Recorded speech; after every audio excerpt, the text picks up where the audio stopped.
मैं रिक्वेस्ट करूंगा श्री सुरेश प्रभु जी, बहुत वास्ट एक्सपीरियंस है, पिछले 10 साल में काफ़ी कुछ घटा है और घट ही गया है शायद तरीके से, तो हमारी रिक्वेस्ट है कि आप थोड़ा इस पर प्रकाश डालें। आपका काफ़ी लंबा एक्सपीरियंस है, कौन से काम शुरू किए थे, क्या काम छूट गए, please sir.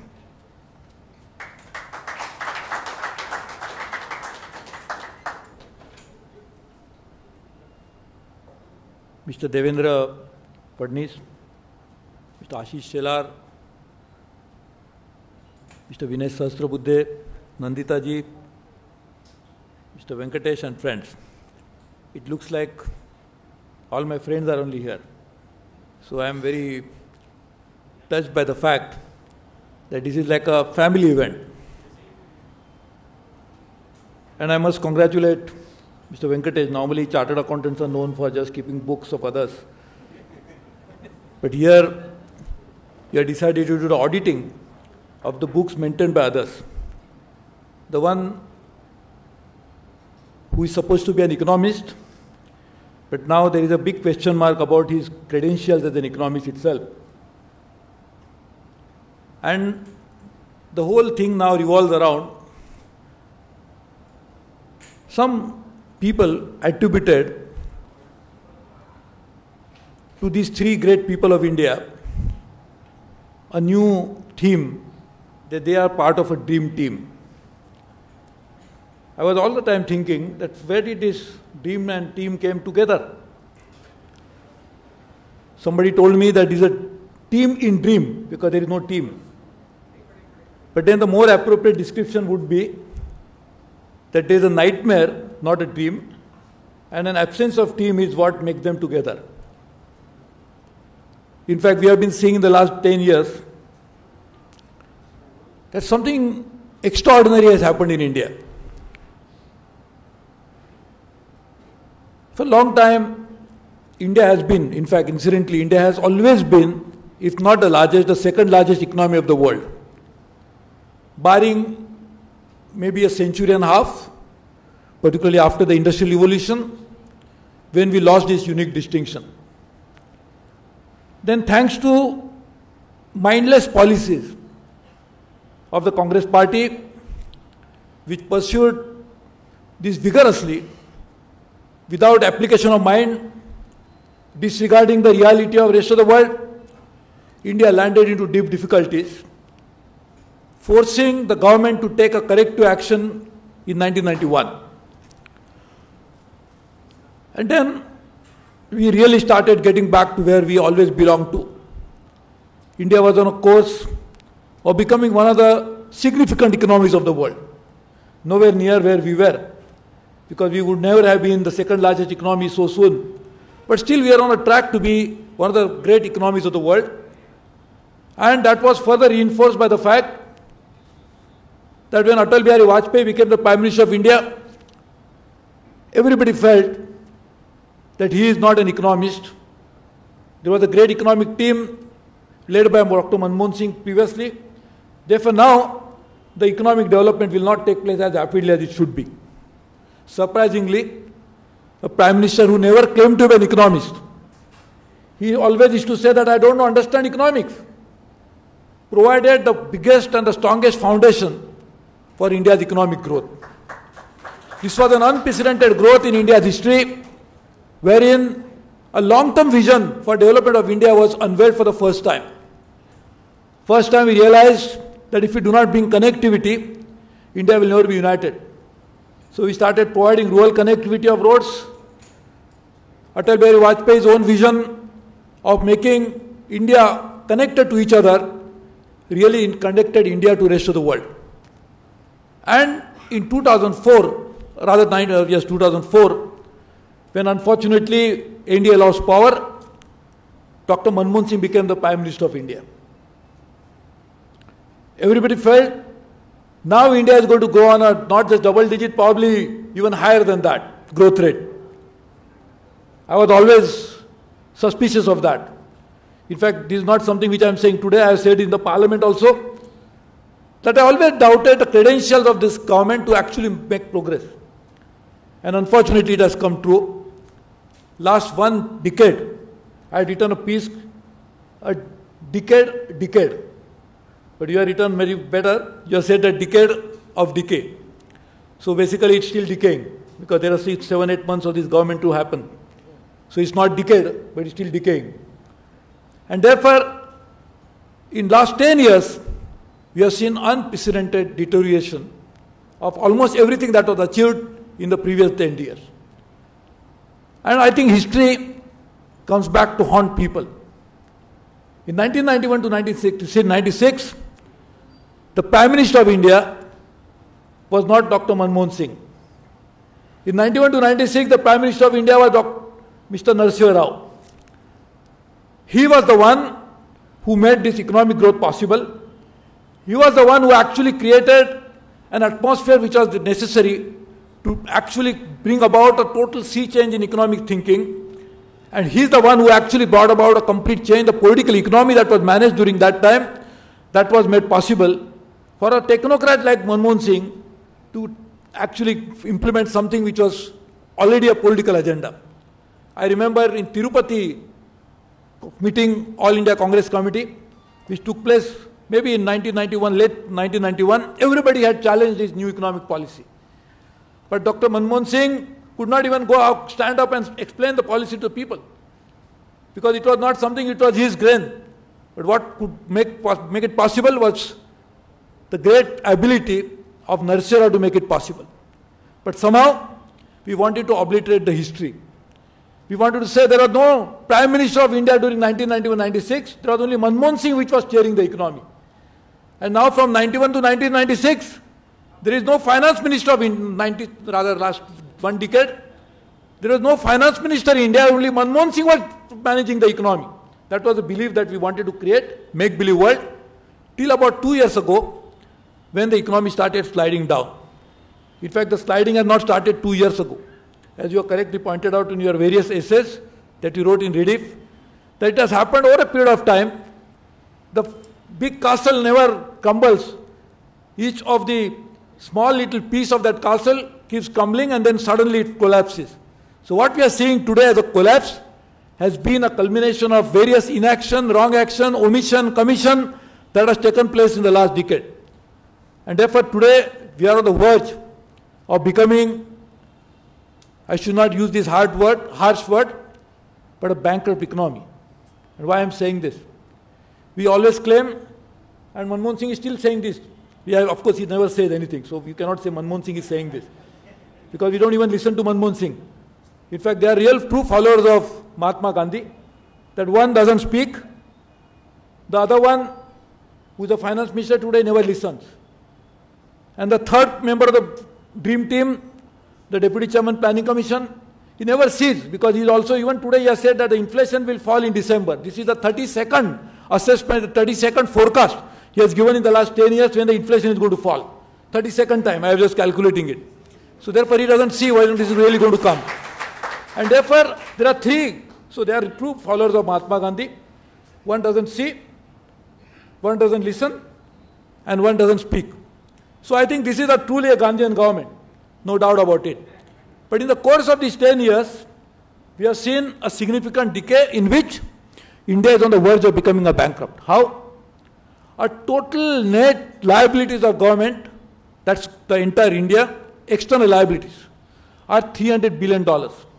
So the claim of the finance minister, we say that we have got still more than $300 billion of foreign exchange reserves. We are missing the point by saying that even if we pay these $300 billion as foreign exchange debt, the still net liability that the government of India is going to have is $307 billion as per the Reserve Bank of India statistics, which was published for the last quarter of June.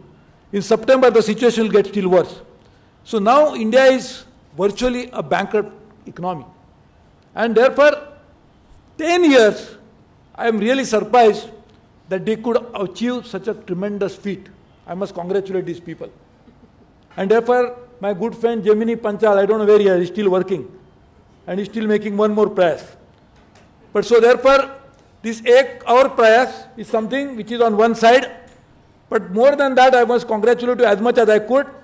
But I think more than this, we must congratulate this government for doing these great prayas of bringing down India to a level which was inconceivable about 10 years ago.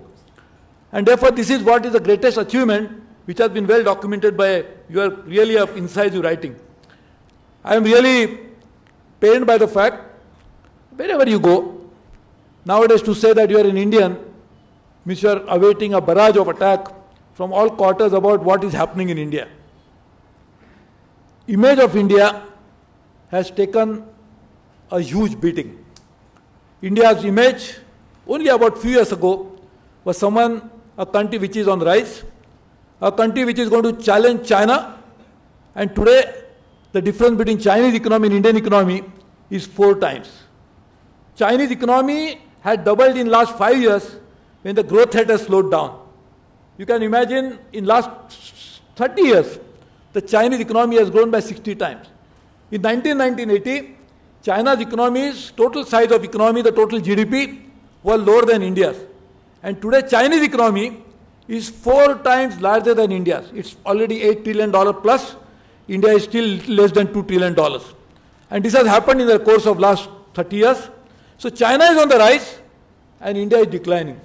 And this has happened in the course of last 10 years, a decade, and this is a cause of real concern to all of us. It's an economy which has taken a beating. It's an image of India which has now suffered a huge loss.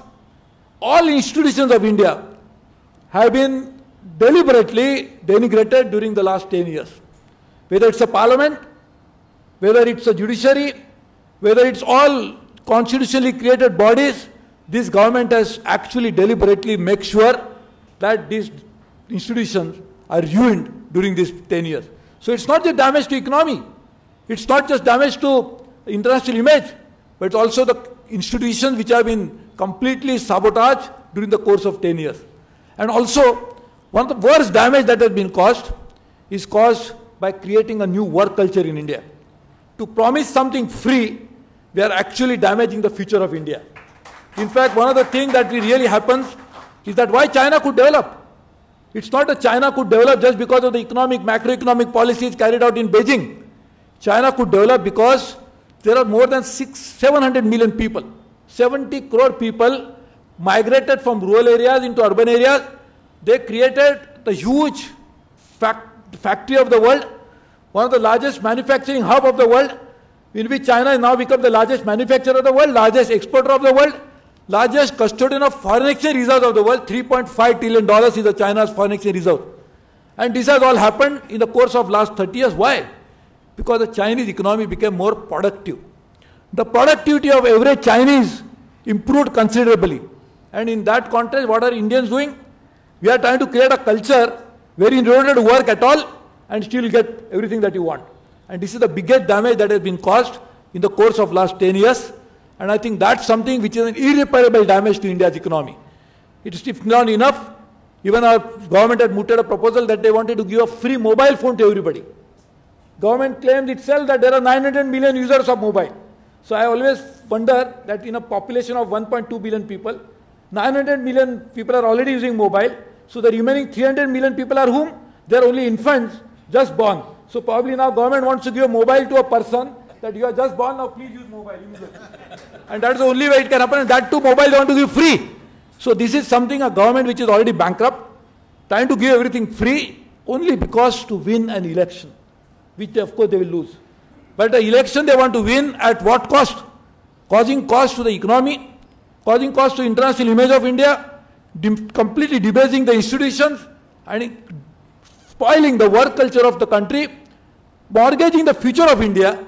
And therefore I am very happy, and this time a book like this has been published by my fellow chartered accountant, and therefore I am very happy that chartered accountants always contribute something good, I must say that, being a chartered accountant myself. But I look forward to this book at least putting some sanity in the minds of those who are ruling for the next 6-7 months, because I don't think they'll rule after that. There is so much of anger in India that I don't really see it's possible that this government will get re-elected despite doing all this. And now the responsibility lies with my friend Devendra for Maharashtra and Ashish Shelar for Mumbai to make sure that at least the right representatives are elected from state as well as the city to actually make sure that the right policies are pursued back in for the country again in Delhi as well as in state of Maharashtra. I am very sure about it that India's future cannot be damaged by just bunch of few people like this. It's a lost decade, but we'll definitely win the next century. Maybe we are lost a battle, but not a war. And I'm sure about it because the fundamentals of India are pretty strong. Indians have the ability to do something far better, and we don't deserve this, what has really happened. But what really necessary to do is make sure that a collective wisdom of the population of India reflects in a manner that we actually have right people to rule the country. And we have seen, if the right people, what happens? And we have also seen, if the wrong people ruling, what happens. So therefore, there is actually a comparison to be made. There is a track record which can be compared, and based on that, we must really form our own judgment. So I look forward to a much better days for India. But I must congratulate once again Mr. Venkatesh for writing and Rediff for actually making it happen. In fact, I also keep writing for Rediff once in a while. But I am not as disciplined as Venkatesh, so he writes so regularly. But I think it is really important that we must make sure that the sanity of India should be restored. We should not be mindless like this, in which we want to destroy everything that is really available to us.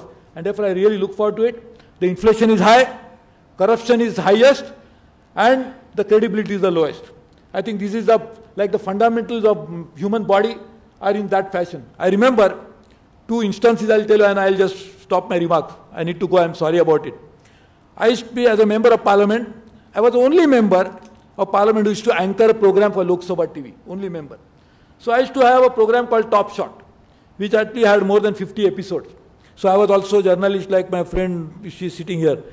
So when I was doing this program, I had called Montek Singh Ahluwalia for a program on Lok Sabha TV. This is already broadcast, so this is something which is not black and white but in color, because it's a color TV. So therefore one can actually see this. I had asked Montek that just tell me, if a person's body, heart is not functioning, liver is bad, kidney has stopped functioning long time ago, I have blood pressure, I have diabetes, can I say I am fundamentally strong? He said, no. I said, in that case, we have a current account deficit, we have fiscal deficit, we have revenue deficit, we have trade deficit. And we have one of the highest public debt to GDP ratio, more than now 70%. How can you call India's economy as fundamentally strong? Montek said, you are right. But he tried to wriggle out of this. So this is on record. So this is not something which I am saying that we are not warned the government. Another thing I will tell you, in parliament, I used to ask Chidambaram after the presentation of budget. I am talking about last 4 years I have not been in the parliament. So I am talking about 6 years ago. At that time the current account deficit, which is the cause of rupees depreciation now, today is 6.3%. It has come down a little bit but reached 6.3%. That time the current account deficit was even just 1.4, 1.6%.